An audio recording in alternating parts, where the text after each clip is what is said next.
മരിക്കാൻ പ്രത്യേകിച്ച് കഴിയൊന്നും വേണ്ട.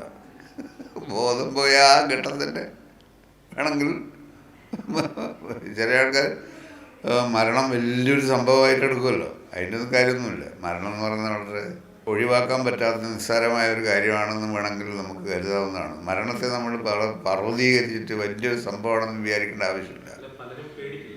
എന്തിനാണ് പേടിക്കുന്നതെന്നാണ് എനിക്ക് മനസ്സിലാവാത്തത്. എനിക്ക് പേടിയേ തോന്നിയില്ല.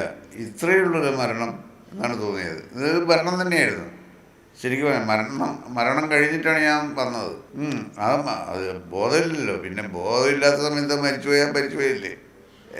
വിനുവാണ് എൻ്റെ ജീവൻ തിരിച്ചു കൊണ്ടുവന്നത്. അതുകൊണ്ട് ഇനി അങ്ങോട്ടുള്ള എൻ്റെ ജീവിത ചെലവൊക്കെ വിനു വഹിക്കണം.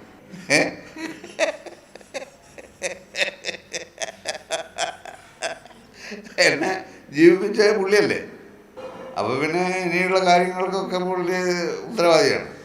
സ്വാഭാവികം. പുള്ളി മാത്രമാണ് എൻ്റെ ജനനത്തിന് ഉത്തരവാദി. സാധാരണ മക്കളുണ്ടായി കഴിഞ്ഞാൽ അച്ഛനമ്മേൻ്റെ ഉത്തരവാദികൾ.